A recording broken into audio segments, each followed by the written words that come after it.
From the studios of Postscript Media and Canary Media.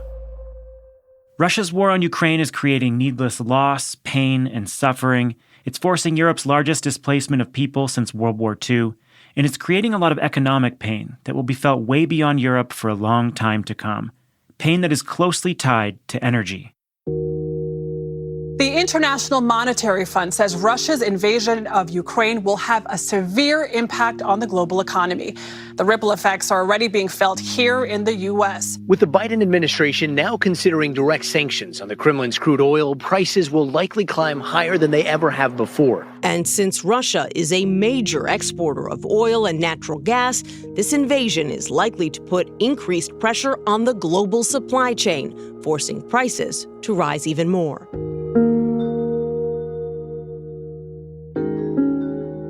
There are a few moments in recent history that have brought sweeping change to energy markets and energy policy. The oil shocks of the 1970s, the Chernobyl disaster in 1986, the 2008 financial crisis, the Fukushima nuclear meltdown in 2011, and then most recently, the COVID pandemic. We can now add Russia's invasion of Ukraine to the list.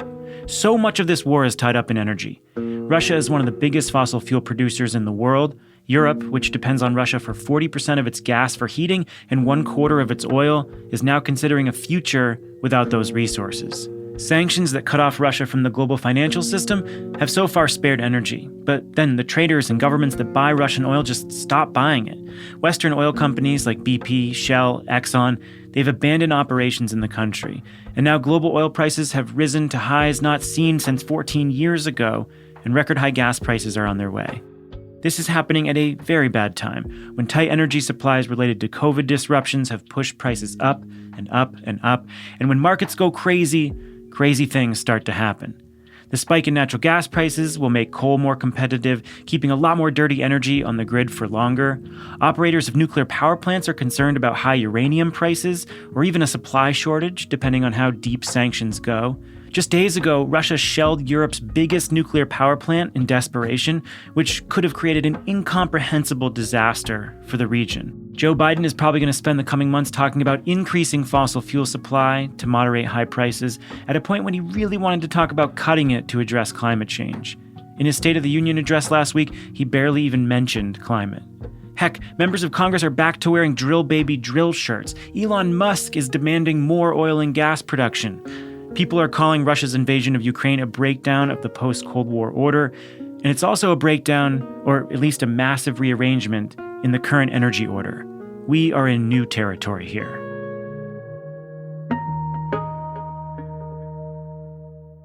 We're talking about a major, major shift in how countries think about their energy supply, a major shift in Russia's role as an energy supplier in the world. I mean, it's just changed the way governments and individuals are going to think about energy security going forward.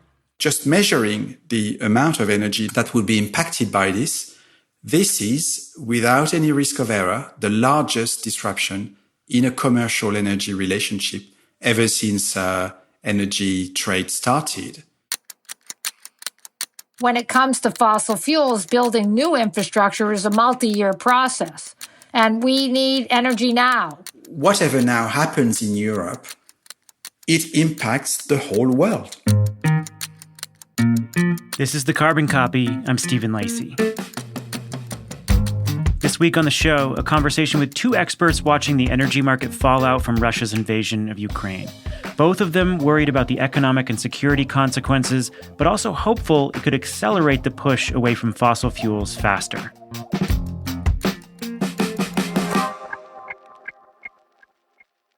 America's green banks are preparing to unleash a wave of capital for clean energy. The Greenhouse Gas Reduction Fund invests a historic $27 billion in projects nationwide. This could mobilize up to $150 billion of private capital for solar, storage, efficiency, and electrification in underserved communities.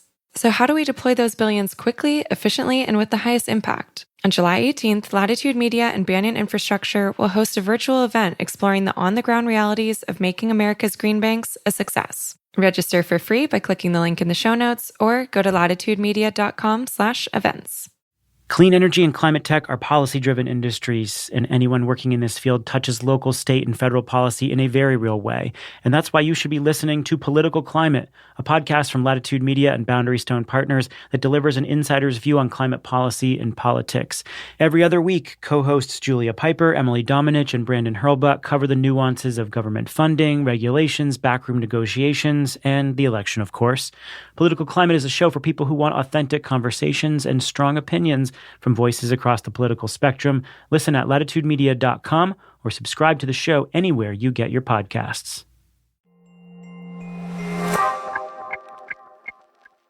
First, let's start with an expert in Europe. A lot of folks did not have a global energy crisis sparked by a Russian war at the top of their list last year, but Pierre Noël did. I was convinced that Putin was dead serious, and therefore I have considered ever since very early December that a war was not only possible but likely. Pierre is a global research scholar at the Center on Global Energy Policy at Columbia University. He's based in Paris, and he's very familiar with the long history of Europe's dependence on Russian fossil fuels. Europe gets a lot of fossil gas from Russia, so much that when EU leaders put together a package of sanctions that basically cut Russia out of the financial system, they avoided penalizing banks that were brokering energy sales. Doing so would be catastrophic for the people and economies of Europe. So suddenly everyone is asking, could European countries cope if Russian gas supplies were cut off? What is the answer? The answer is that we would cope only partially, which is another way of saying we would not cope or we would not cope satisfactorily. And just to be a bit more explicit, in some countries of Europe, and it's difficult to know exactly where, but the supply of energy, whether it's natural gas or whether it's electricity or whether it's heat, would have to be rationed. Some homes and businesses would not get the final energy that they expect and that they have contracted for. I mean, it's too big for the market to address, even if you factor in the massive increase in prices that would be generated.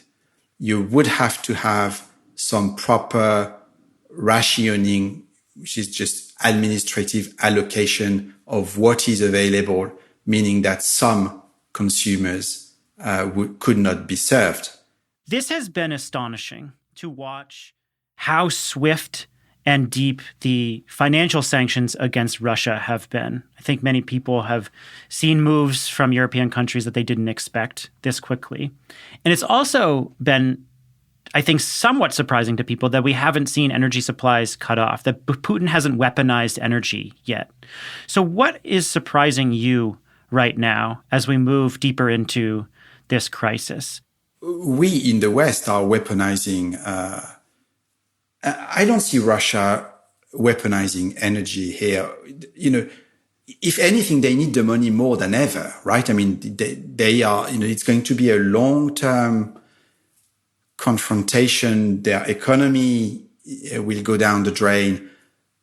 They need energy, say, you know, energy export revenues more than ever. But also, you know, if they were to cut off Europe, surely they even more, if you want, unite everybody against them. I am surprised that the governments have really paid great attention not to make energy imports impossible or not to meddle with the financial architecture behind the energy imports. This is remarkable, but this is, I think, sensible as well, because we would not get anything out of cutting ourselves off from Russia now, and we would create a short-term severe energy security problem for us that doesn't make it easier to solve our long-term energy security problem. So here in the U.S., we are already starting to see some of these impacts. We're seeing natural gas prices starting to rise. And there are now questions about, with gas prices on the rise, how competitive coal is here in the U.S. And we start to see these second-order impacts where you could see coal plants on the grid longer because natural gas prices, because it's more competitive with burning gas. How might some of those second-order impacts play out in markets around the world when you see these shifting price dynamics? What you've described has been playing out for quite some time, long before the crisis. Okay, the price of natural gas in the US shot up or started to rise long before the crisis. The dispatching in the US power sector went back to favor coal a number of months ago, perhaps even a year ago. So you can already see in the US emissions data the impact that it's had.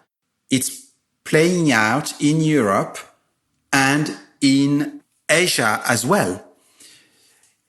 In Europe, because we price carbon through a cap and trade regime, we have somewhat dented this comeback of coal at the cost of an even more pronounced increase in our electricity prices. But in Asia, you see the same as you see in the US. Coal is back against natural gas. This is going to be aggravated by the crisis. This is just about the worst possible market situation regarding your climate change objectives and the few years ahead where we were supposed to dramatically accelerate the phasing out of coal. This is a very big one. This is something that, at least in Europe, will be a major driver of energy policy going forward. Coming up after the break, more on the pain and the impact in oil markets and the potential positive outcomes in policymaking.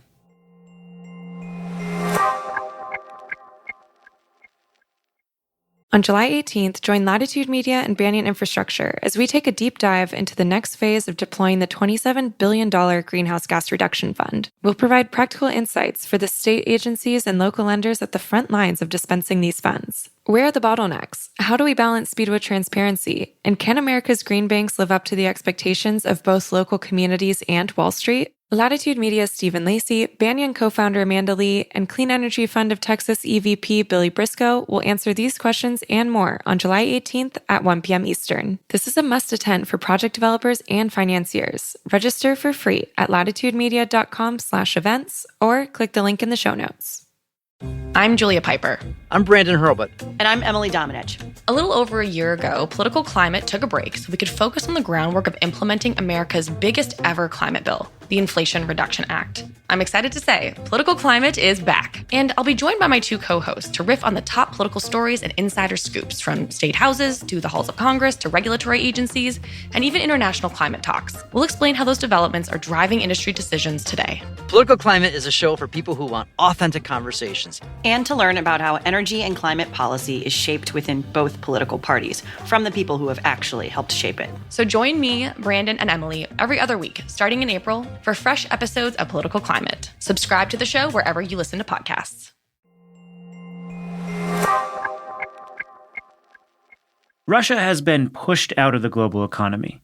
But so far, America and Europe have not imposed direct sanctions on Russian fossil fuels. So why did energy prices rise so quickly? I think the biggest indicator we're seeing right now is that European refiners and even global trading companies are refusing to take Russian cargoes. And so you're seeing cargoes of oil that were planning to leave Russia or have left Russia, and they cannot find a country or a company to buy them. That's Amy Myers-Jaffe. She's a global energy policy and security expert who runs the Climate Policy Lab at the Tufts University Fletcher School. Amy is describing something called self-sanctioning. Even though the first round of sweeping sanctions didn't prevent people from buying Russian oil, no one wanted to take the risk. So the third biggest oil producer is being cut out of the market. That's why oil prices are at 14-year highs, and we could see oil at $200 a barrel this year. We're talking about a major disruption when the ability to supply that from the Middle East is much more constrained because there hasn't been a lot of drilling and we have very limited spare capacity now. So we're really facing a deep crisis in the energy markets, which will translate into a financial crisis. Yeah, let's unpack what you mean when you say crisis. So the precipitating factor is higher prices. When you say crisis, what do you mean when we talk about inflation? Well, in Europe, natural gas prices in certain countries have never, ever been this high. I mean, we're talking about enormous shock for customers of heating oil, for industry, for individual homeowners. And then you're adding on top of that, as the price of oil goes above 100, for Europe, which imports a lot of its oil, that's a burden on consumers. It's a little less so because they have a very high tax on oil, so that holds down use. But here in the United States, we're in a bit of better position. We have a lot of oil production here in the United States. We export refined products. So when you look at the crude oil we export, which is about 3 million barrels a day, and the refined product exports that fluctuate from 3 to 5 million barrels a day, and you put that on top of our oil production, which is 11 or 12 million barrels a day, where our balance of payments for oil is very narrow. Like we're getting a lot of revenue from our exports, and that's helping our balance of payments for the few imports that we're making. And a lot of our imports come from Mexico and Canada, so good news. But, it's a global crisis, and what happens to the economies of Europe affects the United States. What happens to economies in Asia affects the United States. We still have to deal with the fact that the whole global economy is going to be torn asunder by the fact that we're going to have this unbelievable escalation in oil prices and natural gas prices in some locations. And how does that contribute to a financial crisis and a purchasing power crisis? How do we typically see those high prices move their way through the economy? So, to be sort of guns and butter economists about it, if I'm a business and I'm having to pay for higher energy costs, then I don't have that cash or capital to pay for employing more people. Maybe I'm going to lay off workers to cover that burden. And, for every dollar that you're having to spend on gasoline, that's a dollar you're not getting yourself a pair of jeans or eating in a restaurant. And so it does suck some consumer energy and consumer spending out of the market. I've been struck by some of the other potential impacts. Let's take the U.S., for example. If gas prices continue to go up, then you continue to see coal being competitive with natural gas and the electricity sector. And we've already seen in the last year that coal plants have been operating more than normal because of higher gas prices. So you could lock in coal for a longer period of time here in the U.S. You could see massive changes to driving habits. We could see supply shortages of uranium, for example. And there are utilities with a high number of nuclear power plants that are concerned about Russian supply of uranium. How are you thinking about all these other second-order impacts? We have a lot of technologies today that we didn't used to have. I always tell people as a model, having worked for many years in California, a few years back, there was a big accident at a the largest natural gas storage hub in California, Aliso Canyon, had a major crisis. And the state of California shut it down, and everybody said, oh, no, we're going to have an electricity crisis again. We can't get off natural gas. We need to keep it on. It doesn't matter that it's dangerous. And the solar companies went to Sacramento and lobbied.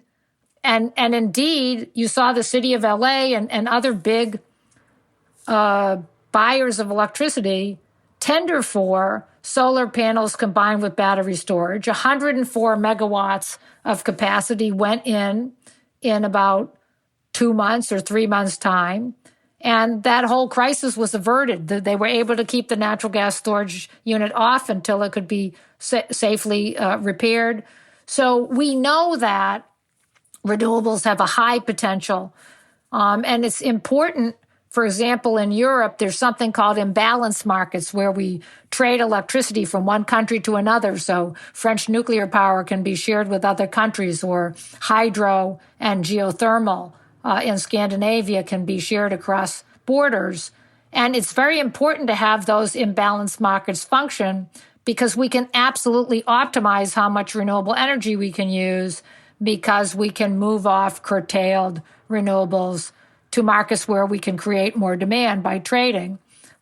We need to use those solutions and not hoard energy, whether that's electricity or other kinds of forms of energy, because that's how we're going to get the best solutions to having some sudden loss of materials that we're used to having a ready supply of. Many folks are describing this as a major shift in the post-Cold War geopolitical order. We are suddenly in a new world.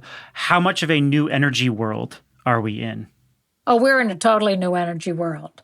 Let's hope that even though this year we're going to have a lot of negative things, we're going to have to bring back on coal plants in Europe, we're going to see other kinds of fuel being used that we thought we were moving away from.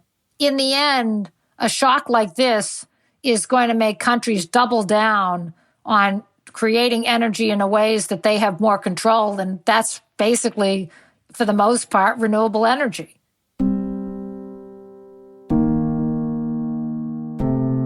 This last point brings us back to what this show is ultimately all about: climate. What does this shock mean for the transition away from fossil fuels in Europe and the rest of the world? The transition we so desperately need to make right now. Amy is actually optimistic about where it could take policy. In the end, this is going to accelerate the energy transition, not the opposite, even though this year you're going to see higher emissions because we're going to have to turn on facilities that had been previously retired. And those facilities will always be there when we're having a crisis. But in the end, the commitment to renewable energy is going to go up in many places around the world, specifically because it doesn't get geopolitically disrupted. At the moment, right here in the US, it looks like a major distraction from President Biden's climate agenda, but it's pushing Europe to deepen support for clean energy. French President Emmanuel Macron announced ambitious plans to build more than a dozen nuclear power plants that would limit Russian fossil gas sales to French utilities. And in December, Germany approved a $68 billion climate package to accelerate green infrastructure spending and cut imports of fossil fuels.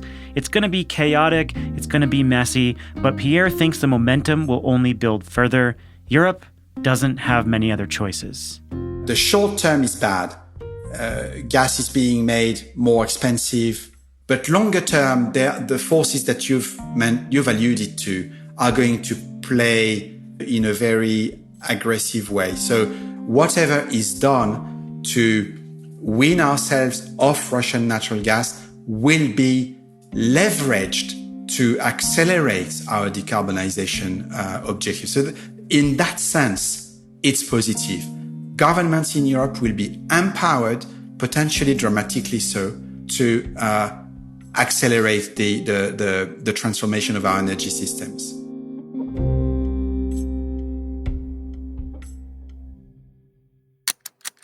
Pierre Noël is a global research scholar at the Columbia University Center on Global Energy Policy, and Amy Myers-Jaffe is managing director of the Climate Policy Lab at the Tufts University Fletcher School. This is a highly consequential story. Stay with us as it evolves.